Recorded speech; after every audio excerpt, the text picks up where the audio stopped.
Hello, my name's Leora. My boss screamed that I cost him $30,000. He spit near my feet, called me worthless trash, all because I stopped to help an old man stranded in a storm. But that wasn't even the worst part. At home, my sister told the whole family I got fired for stealing time.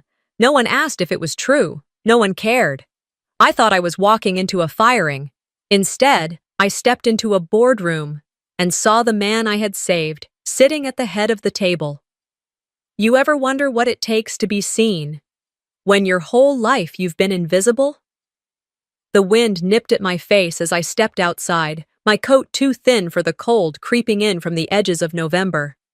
The silence of the night was thicker than the noise of the dinner I had just escaped. I pulled the door shut behind me and walked slowly to my car, my shoes crunching across the gravel. If even my family thinks I'm worthless, how long until my boss says the same? Sunday didn't feel like a day of rest anymore. I spent it doing what I usually did, washing clothes nobody noticed I wore, running errands no one thanked me for, and preparing for another week of being invisible. I went through my closet that morning, pausing at a navy blouse I hadn't worn in years. It was one of the few pieces that made me feel capable, strong, even. But I put it back. I didn't want to risk looking like I was trying too hard.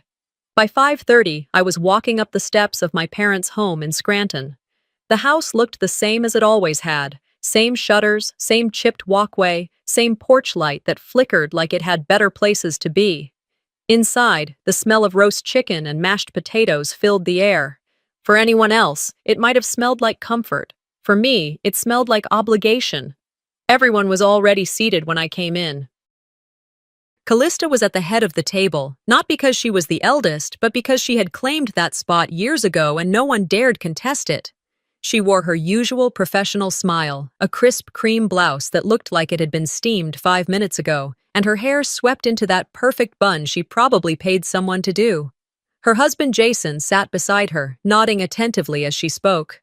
Across from them, my dad chuckled politely. Mom passed Callista the butter like it was her crown.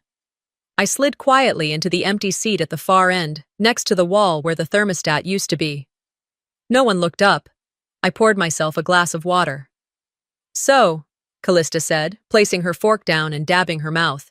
We finalized the school's grant proposal on Friday. Superintendent said it was the cleanest writing he's seen in years. He actually suggested I train the other staff on how to draft future proposals.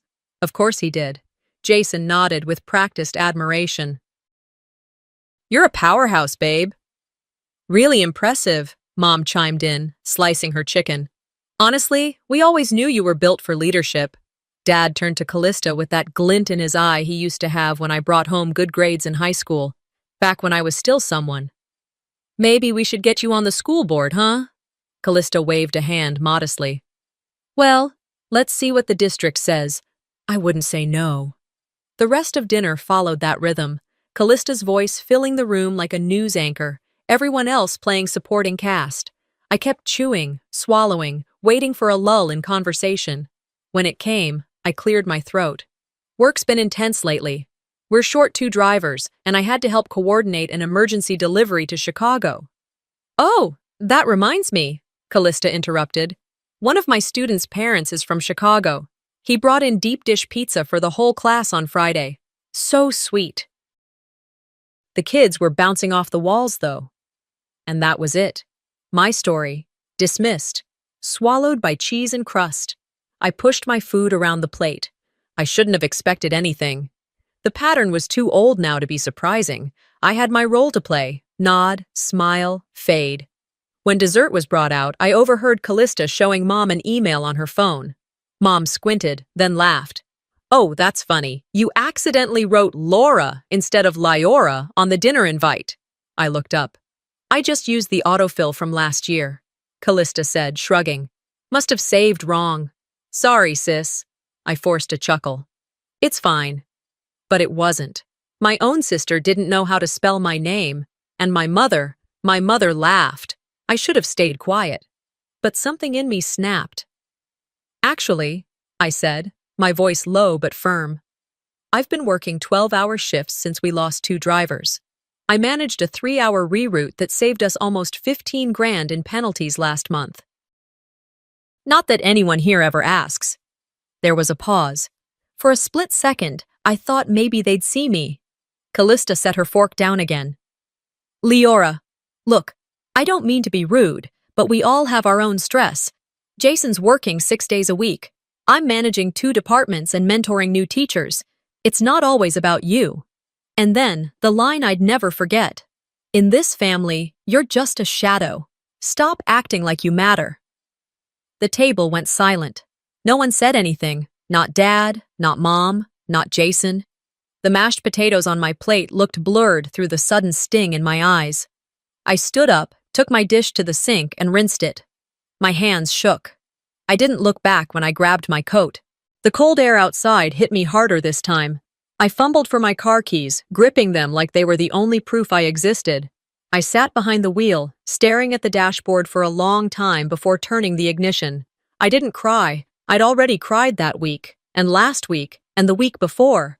Instead, I whispered to no one, maybe I am just a shadow, but even shadows stretch when the sun hits them right. The next morning started before the sun did. I rolled out of bed with that same weight in my chest that had followed me home from the dinner. My coat still smelled faintly like roast chicken and resignation. The air outside was sharp, as if the sky itself had overheard what Callista had said and now wanted to slice through me for daring to believe it. The depot parking lot was already packed when I pulled in. Semi-trucks idled like restless beasts, drivers shuffled with half-closed eyes, and someone spilled coffee on the steps again. Mondays had a rhythm. A grating, diesel-drenched rhythm. I hadn't even made it through the door when I heard Garrick's voice tearing through the air. I don't care what he said. Your job isn't to think, it's to deliver. He was barking at one of the newer warehouse guys, a kid barely 20, shoulders curled inward like he was trying to fold himself out of existence. Garrick didn't notice me slip past. Inside, the break room had a lingering smell of burnt toast and microwaved egg. I dropped my bag by the lockers and grabbed the old thermos I'd forgotten to wash all weekend. No time now. I took a sip anyway. Lukewarm, bitter. Riley! I froze. Garrick's voice, louder now. He wasn't done yet. I turned to find him standing in the doorway to his office, tie already half loosened, face flushed. He pointed to me like I was a toddler who'd colored on the walls. In, now. I walked in, closed the door gently behind me. He didn't sit. Instead, he walked to his desk, pulled a silver wristwatch from the top drawer, and slapped it flat on the surface. Do you know what this is? I raised an eyebrow, confused. A watch? He leaned forward, his voice dropping into a growl. It's money. Every tick, every second. That's what you cost me when you're not efficient. You want to keep this job? You treat time like cash. Understood? I nodded slowly, already feeling my throat tighten. One late delivery, one delay, one act of self-righteous nonsense. He jabbed a finger toward me. And you'll be out on your ass, and don't expect a reference. There it was, the hammer, the unspoken threat behind every conversation here. You're lucky to be here, so don't screw it up. I muttered. Understood. Garrick leaned back, arms folded. Then get on the road. Route 7. Rain's coming in. Chicago Depot by dawn. No excuses. He didn't say goodbye, just turned away and waved me off like I was another clipboard. Back outside, I climbed into the cab of my assigned rig. She was older, louder, but dependable, like a weary friend who always showed up. I rubbed the dashboard once before turning the key. The road stretched ahead like a gray ribbon through endless hills. My route took me through small towns tucked between tree-covered ridges, places where diners still had neon signs and motel owners lived behind the front desk. I passed them all, watching headlights blur into taillights. By the time dusk crept in, the clouds had started their quiet gathering above. Wisps at first, then an undeniable mass rolling across the sky like it had something to prove. Around 9 p.m., the rain began. Slow, persistent taps on the windshield, like someone testing the glass for weakness. I kept driving. The farther I went, the harder it hit. Wipers on high, I leaned forward in my seat, scanning for brake lights or hazards. The world outside had turned into streaks of gray and orange. There's a strange sort of solitude that settles in when you're driving in weather like that.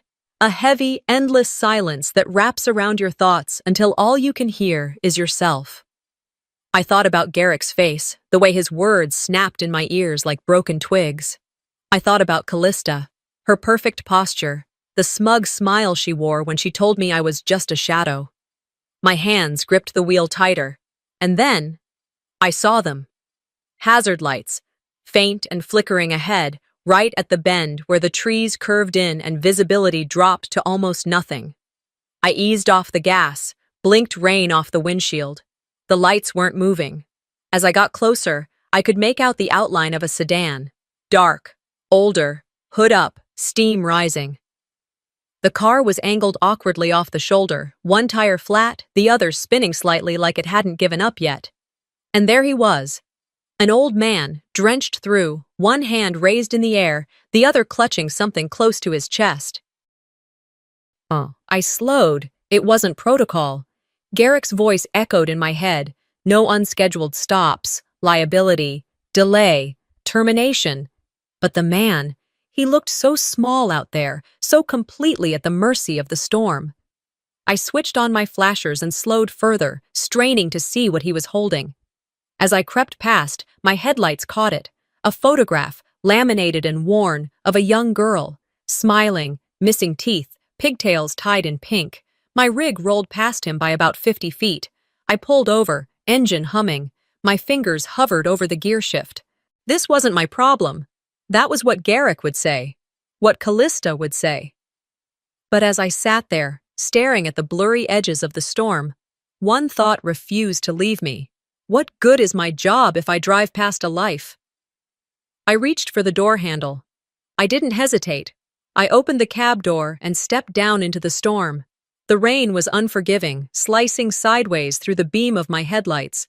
My boots sank into the soft shoulder of the road as I hurried toward him.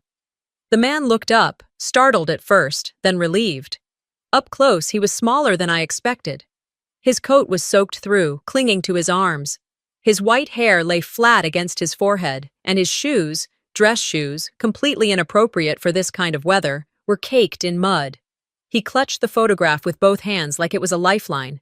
"Are you okay?" I shouted over the downpour. He nodded, but the motion was shaky. The car just stopped. No power. "My phone doesn't work out here. Do you have someone coming?" He shook his head slowly. "No signal. And this road's dead at night. You're the first car I've seen in an hour." I looked down at the photo. A little girl, maybe 6, smiling in a way only children can. A gap in her teeth, curls around her ears, eyes bright with the kind of joy I hadn't felt in months. "She's my granddaughter," he said, following my gaze. "I promised her I'd be there by morning for her birthday." I closed my eyes for half a second. Garrick's voice echoed like thunder in my head. "Every tick is money. That's your worth here." I opened them again and exhaled. "There's a motel 15 miles from here," I said. "I can tow you there. It's not much, but it's warm and dry. You'll be safe." You do that?" "Yeah," I replied. "I'd do that." I jogged back to the truck, opened the toolbox behind the cab, and yanked out the tow chains.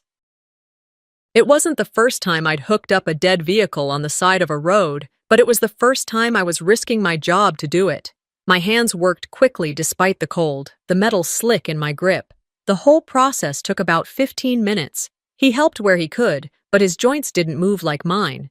I could see that he hated being in the way, which made me move faster.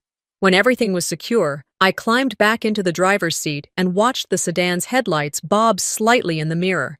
It was strange how one decision, one deviation from the rulebook could feel both terrifying and completely right at the same time. The drive to the motel was slow, the road was slick, and I had to keep my speed low to avoid fishtailing with the added weight. At one point, my hands cramped from gripping the wheel so tightly. When we reached the turnoff, the vacancy sign glowed red against the rain. The parking lot was empty. I pulled around to the front and unhooked his car, my back and shoulders sore from tension and the cold. He stepped out of the car and approached my window. His hands trembled as he pulled out a leather wallet, soggy and worn. "I don't have much," he said, trying to hand me a few crumpled bills. "But please, let me give you something." I looked at the money, then at him. "Keep it," I said. "Just get inside. Get warm." He paused. People don't usually stop anymore, especially not at night, not in weather like this. I offered a tired smile. Maybe people should.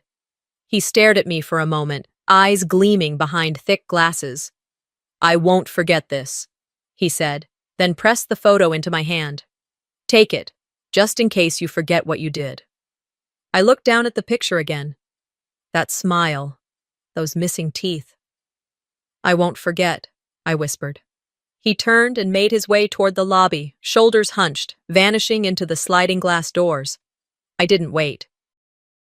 I had hours of road still ahead of me, and the weight of the decision was starting to settle on my chest.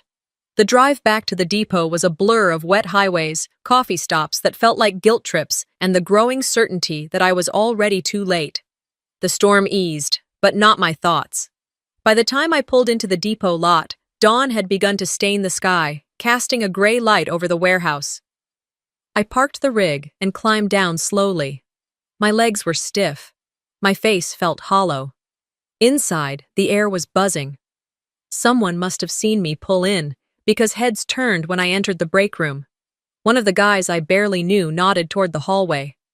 "He's looking for you." No surprise. Another guy, older, leaned in just enough for his voice to carry. "I like you, Riley," he muttered. "But nobody survives Garrick. You're on your own." I didn't respond. I didn't have the energy. I dropped my bag by my locker and took a sip from a cold coffee I didn't remember leaving behind. I sat for a moment, listening to the distant clank of loading docks, forklifts beeping in reverse. Normal life going on. Then my phone buzzed. Garrick. My office. Now. I stared at the screen. My hand trembled, but I didn't feel scared. Not anymore. Somewhere between the chains and the photo, I'd stopped being afraid of what I'd lose. I'd made a decision out there on that road, and it had cost me time, possibly my job. But I could live with that. What I couldn't live with was pretending it hadn't mattered. Better to lose a paycheck than a piece of myself. I stood, brushed the water-stained knees of my pants, and walked toward the office like someone who finally knew what they stood for. I made the short walk to Garrick's office with shoulders square and spine stiff, pretending I wasn't soaked through, pretending I wasn't about to get fired. The hallway smelled like overused coffee machines and cheap disinfectant. Familiar smells, but they didn't comfort me anymore. He was already sitting behind his desk when I entered. His chair creaked under his weight, and a manila folder sat open in front of him. He didn't motion for me to sit. He never did. "Shut the door," he said without looking up. I did, carefully, and took 2 steps forward. He flipped through the papers with theatrical flair before pulling one out and slapping it down onto the desk. "You think this is a game?" I didn't answer. "You think you can take detours and play hero while I'm the one catching flack from upstairs?" Still, I said nothing. I wasn't about to give him the satisfaction of begging. "You missed your Chicago checkpoint by 4 hours. He jabbed the report with his finger. 4 hours. That shipment cost us 30 grand in late penalties. $30,000. He stood, now leaning over the desk toward me. "You cost me money, Riley. And let me make one thing clear. Around here, money is the only damn thing that matters." He paused, then scoffed and spit, just beside my boot, but deliberate. A message. "You're worthless trash," he said. "I should have fired you the minute you walked in." A few people walking past stopped just outside the doorway. I could see their shadows under the frosted glass panel. They'd heard every word. One of them laughed quietly. Another mumbled something I couldn't make out. No one opened the door. No one helped. "I'm writing you up," Garrick said. "You'll sign it, take your unpaid suspension, and if you're lucky, I won't blacklist your name from every logistics company within 2 states. Still, I didn't speak. He tossed a pen on the desk. "Sign it." I looked down at the paper. Disciplinary form. Final warning. I picked up the pen, Clicked it once. My name looked foreign as I wrote it, like it didn't belong on a document like this. When I finished, I placed the pen back carefully and met his eyes. "You're wrong about me," I said, voice calm. "But I'm not here to convince you." Garrick blinked, as if he hadn't expected me to say anything at all. I turned and walked out. My knees trembled slightly, but my steps didn't falter. The hallway felt longer this time. I passed the break room, the coffee station, the time clock, all the spots that made up my second home for the last 6 years. Eyes followed me as I walked past, but no one said a word. Outside, the sky had cleared, but the wind still bit. I pulled my coat tighter around me and made my way to my car. By the time I reached home, the daylight had faded. The house was quiet. Emily's backpack was hanging by the door, her little pink sneakers scattered near the mat. I sat on the couch, still wearing my coat, trying to breathe through the sting of what had just happened. That's when my phone buzzed again. It was a text from my cousin, Leah. Leah. "Hey, I heard from Callista you got fired for stealing time. What's going on? Are you okay?" My heart dropped. I opened our family group chat. Callista, 1 hour ago. Sad to see how some people take advantage of a company's trust. Guess they always had trouble showing up on time, even as a kid. No one had responded to her. But no one had corrected her either. I stared at the screen, thumb hovering over the keyboard. Then I locked the phone and tossed it onto the coffee table. I got up and headed to the kitchen. As I poured myself a glass of water, my reflection caught in the window above the sink. I looked tired, older, smaller, like a shadow. That word again. It echoed, just like she had said it at the dinner. "In this family, you're just a shadow." I turned away from the window and took the glass with me into the bedroom. I changed out of my work clothes, folded them carefully, and placed them in the laundry basket. The quiet inside the house felt different tonight, more like judgment than peace. I laid on my back in bed, eyes wide open. Time didn't pass, it just hovered, thick and stagnant. The digital clock blinked at me. 11:03 p.m. I rolled to my side and pulled the blanket tighter. Where did I belong? Not at work, not in my own home, not even in my family. They had erased me in front of each other, and then in front of strangers, and no one had spoken up. Maybe they never saw me to begin with. But in that silence, something inside me started to burn. Not like anger, not like grief, something quieter, steadier. Resolve. If they wanted me gone, forgotten, dismissed, maybe I'd do the opposite. Maybe I'd show them exactly what they tried to erase. My phone buzzed again. I grabbed it from the nightstand, ready to ignore it. But the screen didn't show a message. It showed an email. Subject: urgent, mandatory meeting, New York headquarters. I sat up. My heart started thudding hard, steady. Something was shifting. I didn't open it right away. I just stared at the subject line, letting the words sink into my chest. Mandatory. Meeting. New York. This wasn't over. It might just be starting. I didn't open the email right away.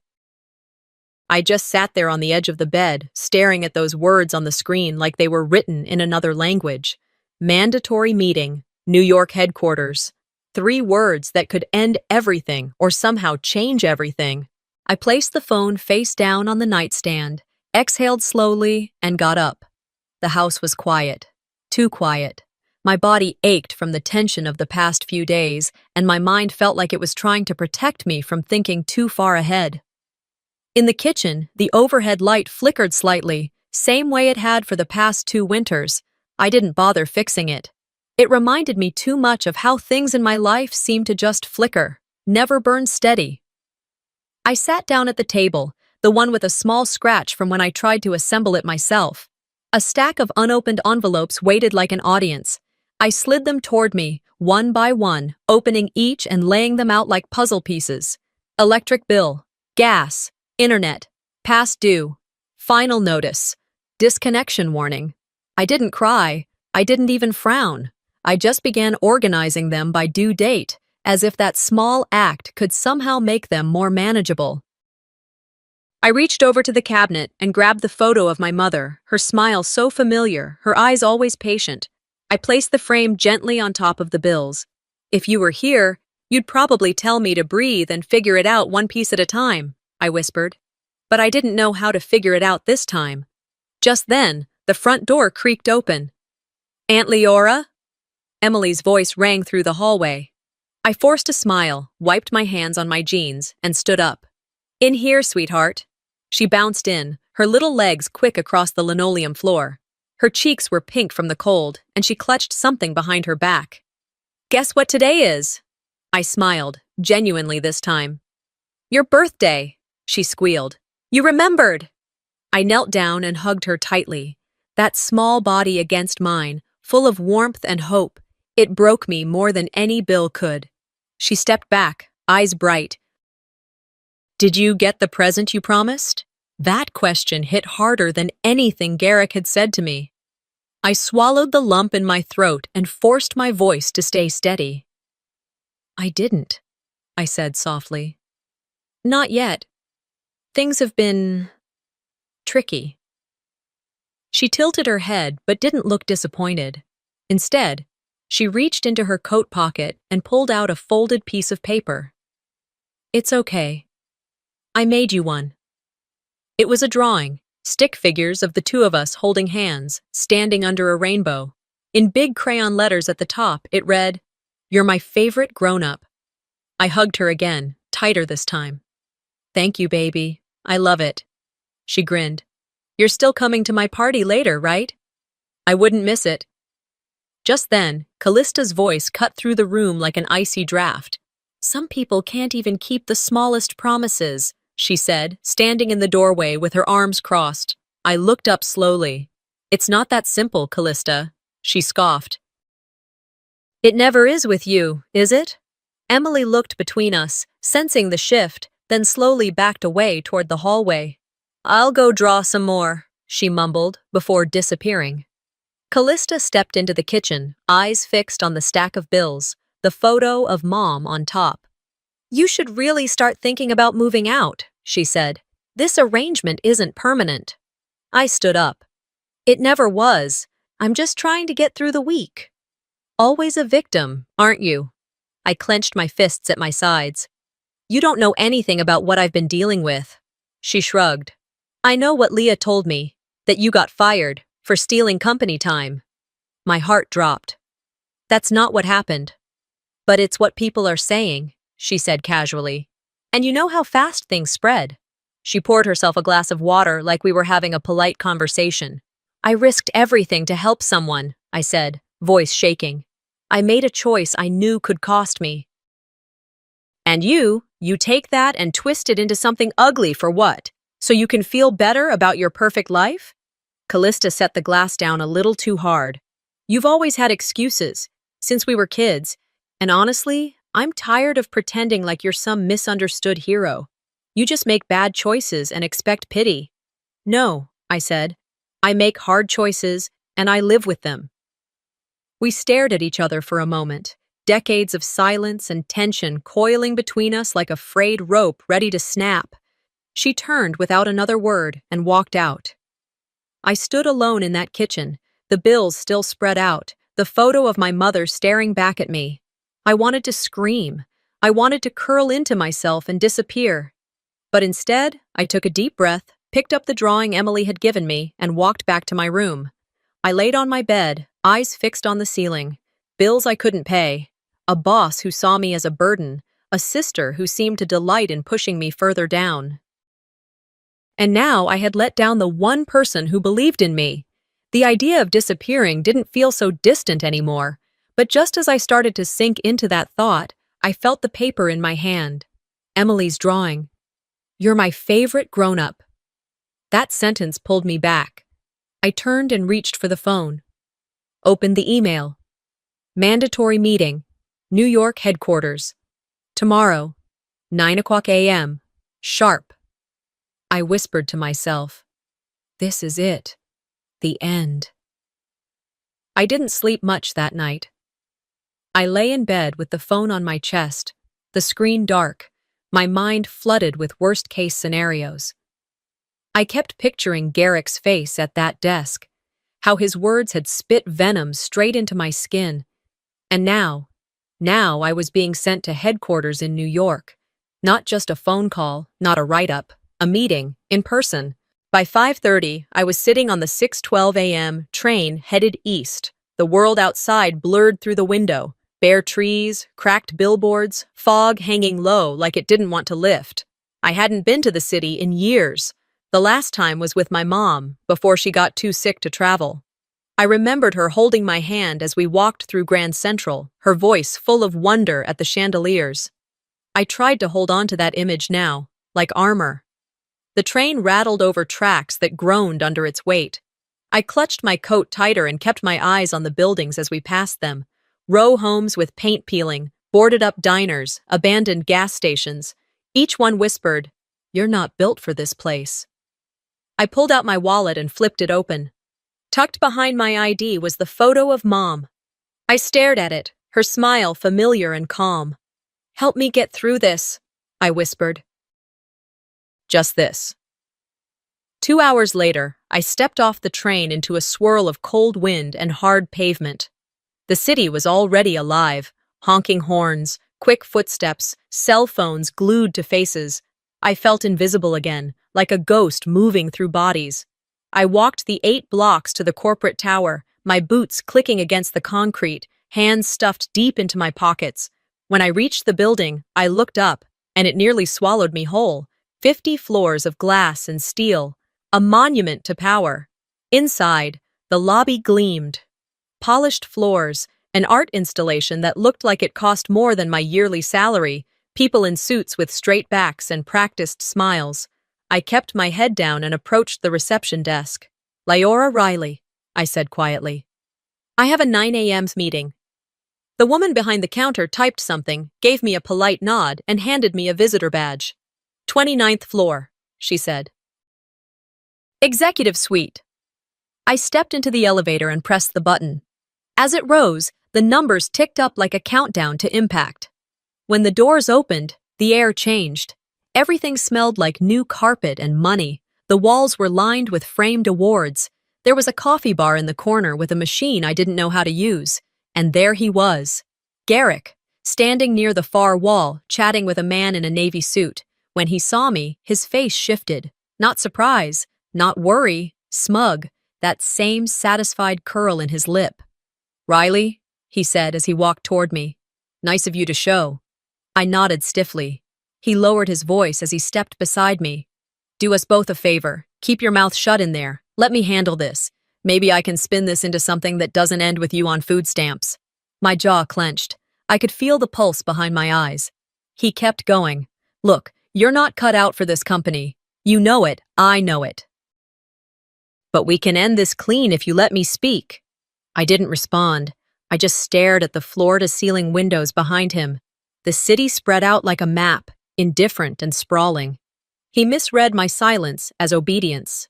"Good," he said, patting me on the shoulder like I was a dog that had finally sat still.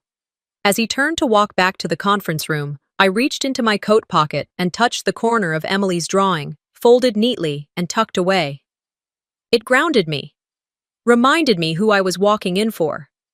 And then I remembered something else. Earlier that morning, as I'd grabbed my things from the locker at the depot, one of the guys, Dante, had passed by me. He wasn't someone I talked to often. Quiet, kept to himself. He'd paused by the door and said in a low voice, "You might be the one who ends him. We've all been waiting." At the time, I'd barely registered it. Now, those words echoed louder than Garrick's warnings. The assistant outside the boardroom stood up as we approached. "Mr. Warren will see you both now." I blinked. "Mr. Warren?" Before I could ask, the double doors swung open. I followed Garrick in, heart racing. The room was massive, long table, walls of glass, a view that stretched across the skyline.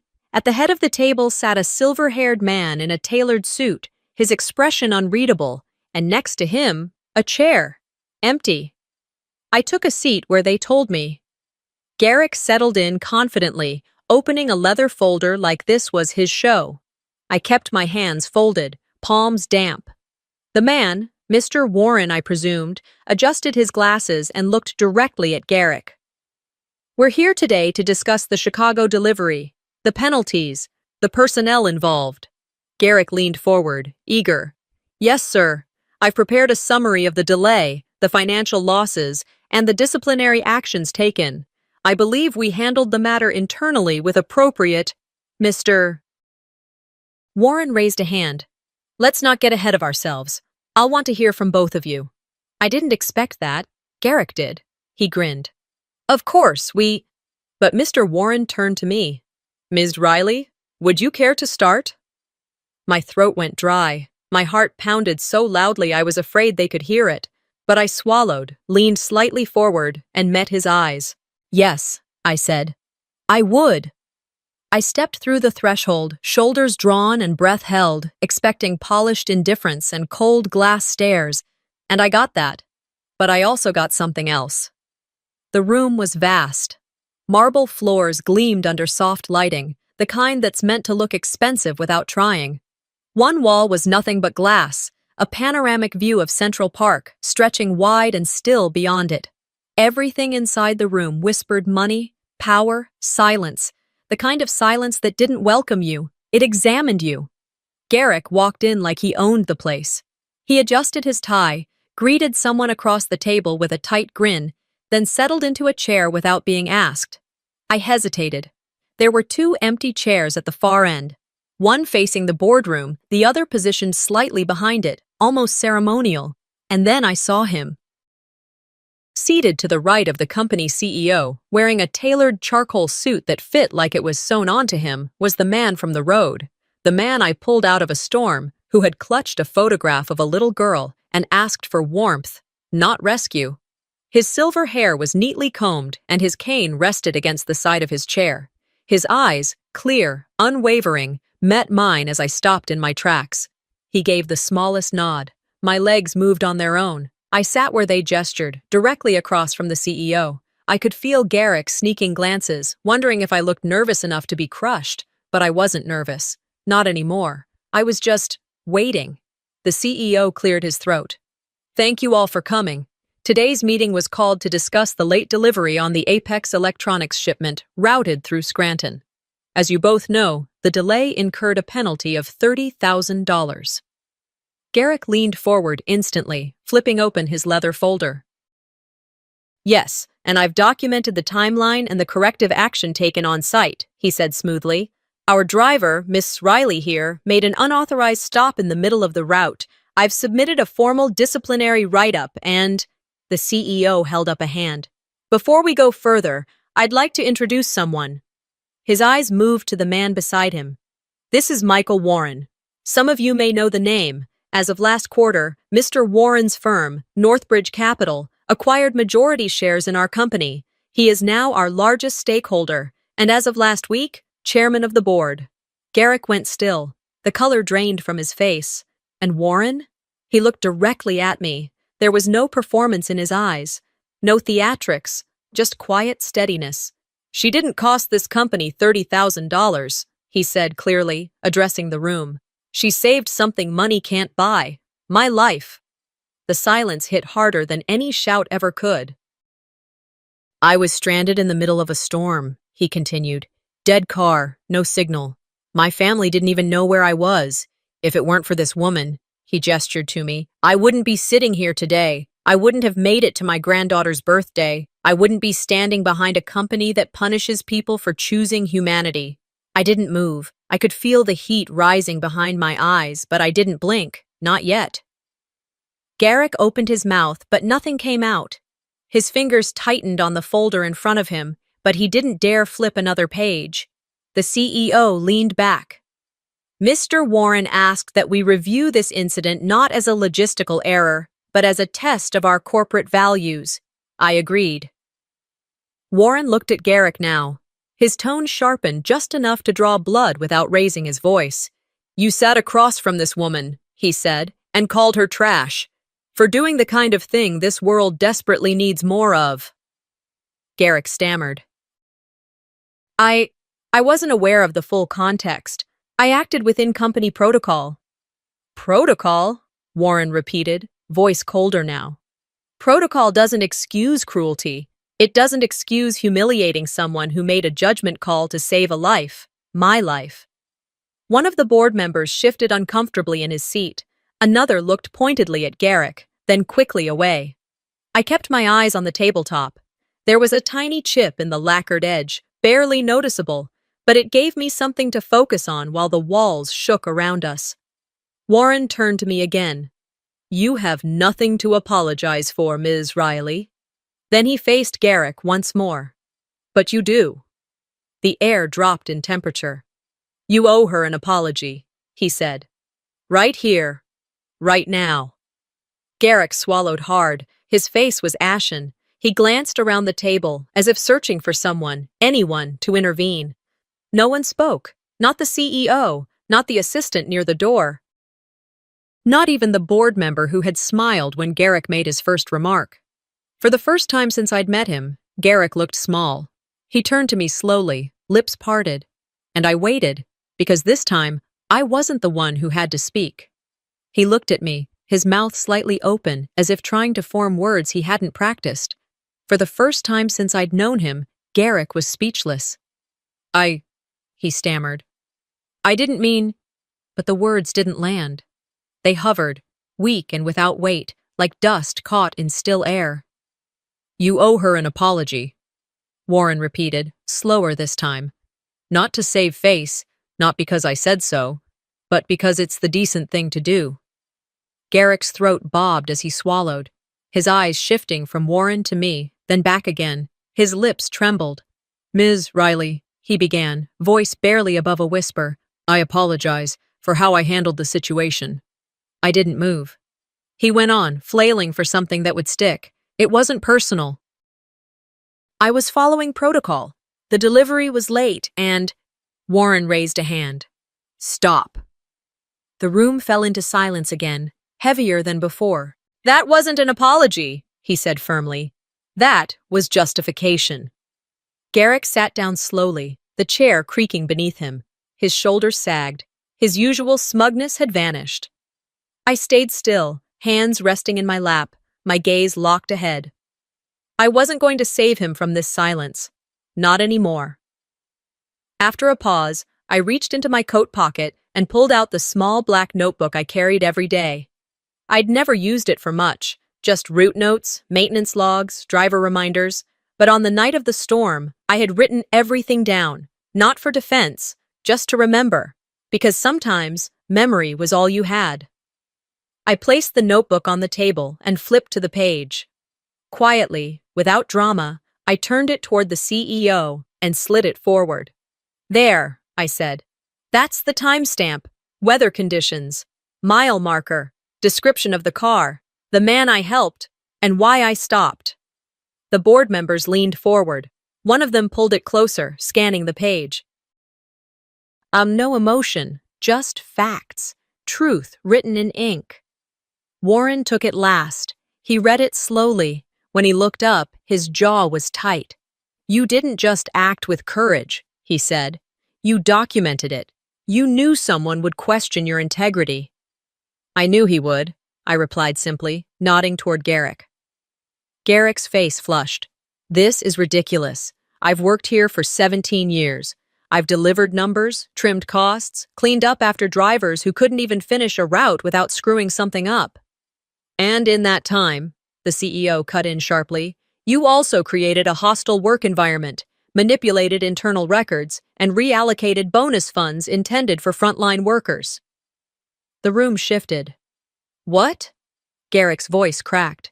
"An internal audit began 3 weeks ago," the CEO continued, "prompted by anonymous complaints, most of which you suppressed before they reached corporate." Warren folded his hands. "We didn't just look at this one incident. We looked at your entire record. You've been running that depot like your personal kingdom and treating people like disposable tools." Garrick's chair scraped loudly as he stood. "You can't do this. I've done everything this company asked." "No," Warren said quietly. "You did everything that made you look good, but you forgot what leadership actually means." Security entered the room without a word. A man and a woman dressed in plain suits walked in and stood behind Garrick. Effective immediately, the CEO said. You're relieved of your duties. Your badge has been deactivated. Your belongings will be mailed. We'll be in contact regarding legal proceedings related to the bonus misappropriation. Garrick turned to me, disbelief in his eyes. You planned this, he hissed. You wanted this to happen. I didn't say a word, because I didn't plan this. I survived him. As security escorted him out, the silence in the room remained thick. No one clapped, no one smiled. But no one looked sorry. Warren turned back to me. Would you give us a moment, Ms. Riley? I nodded and stepped out of the room. The hallway felt cooler now, lighter. A few minutes later, I was in the elevator, descending slowly, the ground returning to me one floor at a time. I passed the lobby without a glance and stepped out into the cold air of the city. A light drizzle had started, just enough to streak my coat. I walked for blocks, not caring where. Somewhere between the rhythm of my boots and the honks of taxis, I let out a breath I didn't know I'd been holding. I didn't cry. I didn't smile. I just walked. Hours later, in a low-rent apartment building on the edge of town, Garrick sat alone. His suit was rumpled. The blinds were drawn. He hadn't opened the mail on the table. Among the envelopes was a letter stamped, "Court summons" in red ink. He poured himself a drink with a shaky hand and stared blankly at the wall. He was still trying to figure out how he'd lost control, how a woman he thought was silent, insignificant, and small had burned the whole illusion to the ground without ever raising her voice. Back in my hotel room, I kicked off my shoes and sat on the edge of the bed. The city buzzed below, but I heard only the words Warren had said before I left the boardroom. Now, let's talk about your future. I followed Warren back into the room, this time without fear crawling up my spine. The board had cleared out. The tension had gone with them, but something more profound remained, quiet reverence, like the air after a thunderstorm. Warren didn't sit right away. He walked to the head of the table where Garrick had tried to plant his authority not an hour earlier and lifted a pen case from the polished surface. He opened it, then stepped toward me and extended it like he was handing over something sacred. This pen's been with me for 30 years, he said, his tone low but deliberate. I've used it to sign million-dollar deals, fire people who earned it, and promote those who never saw it coming. He pressed it gently into my hand. Don't use it for contracts. Use it for people, he added. This pen signs people, not profits. I trust you to lead with it. I didn't speak. My fingers closed around the weight of it, sleek, black lacquer, capped with a gold trim that caught the light. I didn't need to say thank you. I just nodded because he saw me, fully, not as a liability, not as a delay, as a leader. 2 weeks later, I returned to the Scranton Depot, not as the woman Garrick barked orders at, but as the new manager. I'd expected resistance, whispers behind backs, arms folded in corners, and I got some of that. But what I didn't expect was the cautious hope in people's eyes when they realized I wasn't just another carbon copy of the old system. On my first day, I left the office door open. I didn't stay behind it. I made rounds across the warehouse floor, sat next to a driver eating lunch alone, helped a junior dispatcher reboot his system, even stepped out to the lot to check on a truck's broken taillight with the mechanic team. I asked questions, real ones. How are you sleeping? What's your toughest route? What's something you wish management understood? I listened. And when they told me, I didn't flinch. On Friday, I called a short all-staff meeting. Nothing formal, just 20 of us standing in a half circle near the loading dock, the scent of coffee and diesel lingering in the air. I cleared my throat. I know things have been hard. And I know this place wasn't built to listen to you. That ends now. I reached into my pocket and pulled out a printout. This is a new policy approved by corporate this morning. It's called the Good Samaritan Rule. Some heads tilted. A few exchanged glances. If a driver stops on the road to help someone in real, verifiable need, and that act causes a delay, I continued, they won't be punished. They'll be thanked. And they'll get a bonus. The silence that followed wasn't resistance. It was stunned relief. A mechanic near the edge of the group crossed his arms, nodded slightly, then muttered, "About time." I smiled. That night, I sat at my kitchen table again. The same spot where the bills once towered. The stack was smaller now. Not gone, but manageable. I'd called the utility company last week and worked out a payment plan. I canceled the extra subscription services, ate more grilled cheese, less takeout, but I was sleeping better. Healing didn't come with a paycheck or a new title. It came with every conversation I had where I looked someone in the eye and didn't feel like I had to shrink. It came every time I drove by a broken-down car and didn't feel like ignoring it. Of course, the family didn't change overnight. Callista still hadn't called. She'd sent a vague text the week Garrick was terminated, something like, "Heard things shook up, hope it wasn't too messy." I didn't answer, but Emily did. The following Monday, I picked her up from school like I used to before everything fell apart. She ran up to me, ponytail bouncing, backpack half open. "I made you something," she chirped, pulling a folded piece of construction paper from her pocket. Inside was a drawing of a stick figure with a ponytail standing next to a truck. Big block letters above the scene read, "You're my hero." I looked down at it for a long moment. My eyes burned. I swallowed and hugged her close. "Thank you, sweetheart," I whispered into her hair. We went home. She ran off to play, and I walked into the living room, took down the photo of Mom, and gently leaned the card against the frame. For the first time, I said to myself, I believe it too. Later that evening, I sat on the back porch with a mug of tea in my hands. The sky was purple, touched with orange. Crickets sang low in the grass. I looked out at the yard, the chipped fence, the neighbor's dog sniffing along the edge like always. And I thought about the path I'd taken. Muddy, narrow, thankless. I remembered every name I was called, every time I was ignored, talked over, dismissed. I remembered the night I pulled over and changed everything, and how close I came to never doing it. They called me worthless. But worth is not given, it's proven, in storms, in silence, in choices. Sometimes, the smallest act of kindness can lead to the biggest turning point of your life. Liora didn't fight back with anger. She stood her ground with integrity. And in the end, the truth spoke louder than power ever could. What would you have done in her place?